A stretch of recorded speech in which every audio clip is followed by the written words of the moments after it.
Fala pessoal, sejam todos bem-vindos a mais uma aula do a nossa matéria é Interpretação de Sonhos e o Inconsciente, né, o Insondável.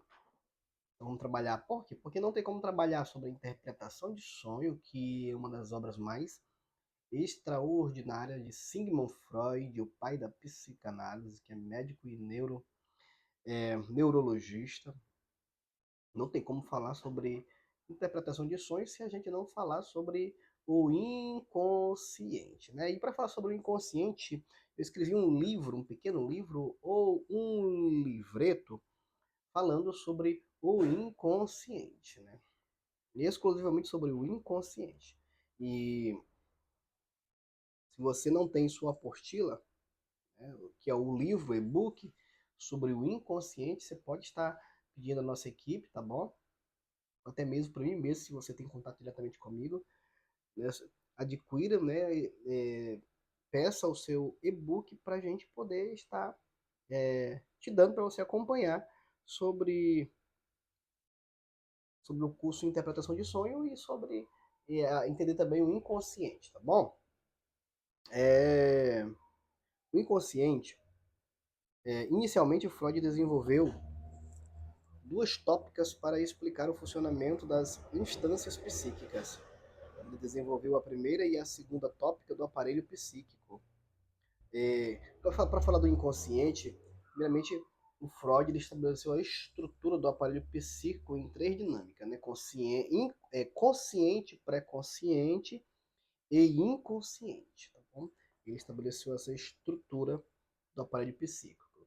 E aí, a psicanálise ela vai se resumir em tudo isso, né? Que é que tudo acontece a partir do inconsciente. O que é psicanálise?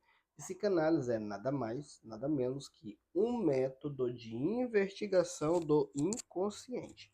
Um método de investigação do inconsciente. Então, para nós psicanalistas, está tudo ali no inconsciente, que são algumas informações que não passar para vocês, para você poder entender você como psicanalista, o que é um psicanalista, o que o psicanalista faz, o que é a psicanálise. Psicanálise é um método de investigação do inconsciente. Tá bom, decore isso. Psicanálise é um método de investigação do inconsciente. E o que é o inconsciente? Aí onde Freud trabalhou, dinamizou o aparelho psíquico, né, dividido nessas três estruturas. Já já vamos explicar tudo para você e vou desenhar aqui, eu já desenhei, deixei tudo pronto aqui para se tornar bem fácil para para você poder entender, saquei a jogada, saquei a dinâmica do aparelho psíquico. Vamos ler aqui o primeiro parágrafo da apostila. Ele desenvolveu a primeira e a segunda tópica do aparelho psíquico. A primeira tópica foi criada para explicar a estrutura do aparelho psíquico a partir da descrição dos lugares que as instâncias psíquicas ocupam na mente. Freud definiu três estruturas básicas: o consciente, o pré-consciente e o inconsciente. Já a segunda tópica, Freud fez revisão dessas instâncias e aprofundou o seu estudo. Ele observou que o aparelho mental não deve ser observado apenas sob o ponto de vista geográfico ou espacial, mas do ponto de vista estrutural. Na segunda tópica, foram desenvolvidas instâncias psíquicas chamadas de id, ego e superego. O inconsciente é a maior parte que constitui o aparelho psíquico. Nele estão contidas as nossas lembranças e memórias que não estão ao alcance da consciência, do aqui e do agora. Os processos mentais que surgem do inconsciente emergem sem a nossa percepção consciente da realidade. Ou seja, o consciente ele é um insondável. São lembranças que nós, na nossa capacidade consciente, não conseguimos acessá-la. E alguns momentos que nós conseguimos acessá-la são através de déjà vus, são através de situações, de gatilhos disparados. É por isso que eu entendo que diante da depressão, se a gente partir da perspectiva de que a depressão é um excesso ou um trauma do passado que não foi resolvido, se a gente subentender que começa aí, aí sim, subtende que os momentos de depressão que a pessoa está caindo, queda de humor, queda de alegria, onde a pessoa muda drasticamente o seu humor, dá-se ao fato de que um aparelho, ou seja, de que um gatilho foi disparado. E ela, sobretudo, esta pessoa, sobretudo, ali, por isso, não sabe em qual situação esse esse gatilho foi disparado. Quando dispara o gatilho, ela muda de humor. Por quê? Porque foi disparado o gatilho e ela nem sabe. De repente, quando uma aparelho, por exemplo, vou dar aqui para você aqui a ideia. De repente, a pessoa viu o irmão dela sendo assassinado.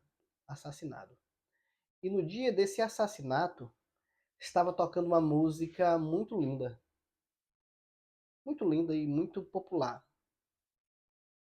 Só que devido ali àquela correria, ela estava ouvindo a música, mas tão um pouco deu importância da música, mas o consciente dela estava ouvindo naquele momento a música.